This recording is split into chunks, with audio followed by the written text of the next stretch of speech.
Good morning. This is not legal advice. This is not financial advice. This is for education and entertainment purposes, and everything I say is my opinion. First, a little lawsuit update. The attorneys for the DTCC returned their waiver of summons form to me yesterday.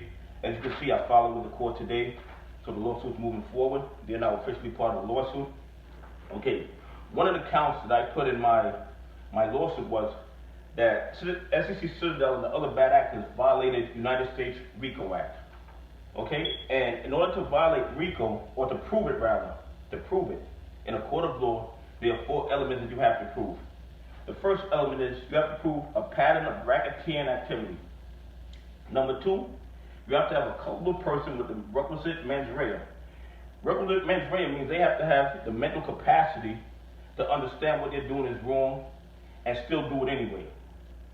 Number 3 is they have to have an enterprise. And number 4, it has to have an effect on interstate commerce. Okay, now the first part, a pattern of racketeering activity. I'm going to give you the definition of racketeering. Racketeering is a type of organized crime in which the perpetrator set up a coercive, fraudulent, extortionary, or otherwise illegal coordinated scheme or operation to repeatedly or consistently collect money or other profit. Now, what Citadel does, what the hedge fund does, what all these other bad actors do is to collect money on a consistent basis by manipulating the market through corruption, through the SEC turning a blind eye and allowing them to do this. I mean, as I said before, if they make $100 million from their illegal activities and the SEC fines them $1 million and allow them to keep the difference, that's racketeering. They're working together to take advantage of the retail investors. Number 2, a culpable person with a requisite mens rea.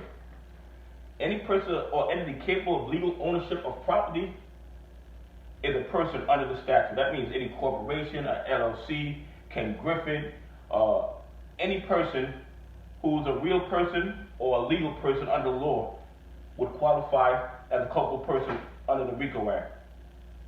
Number 3, an enterprise. Enterprise is any group working together for a common goal. When the SEC, FINRA, Citadel, Ken Griffin, the hedge funds work together to manipulate the market and keep our money. When they work together to get rid of the buy button so that it can gain more profits on GME and AMC, or stop their losses on AMC and GME, they're working as an enterprise. They're working together in a coordinated, collusionary aspect in order to take advantage of retail investors. And it has to have an effect on interstate commerce. That means that their activities somehow affected things in more than one state, okay? And we have investors, not just in all 50 states, we have investors all over the world. So not only did it affect interstate commerce, it affected international commerce.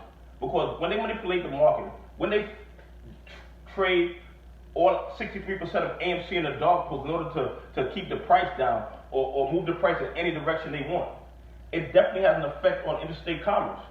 And I believe that based on everything they've done, based on all the evidence that's coming out every day, there's more and more evidence of the collusion of everything that they've done over the last 9 months. I believe that when we set a jury of 12 people, we're going to be able to prove all 4 of these elements, and they're going to be found culpable. And what's going to happen is, us working together, we're going to change the stock market, and it's going to be better for retail investors, not just today, but in the future. Thank you very much. I appreciate you taking the time. And if you like the video, if you like the content, please subscribe and hit a like.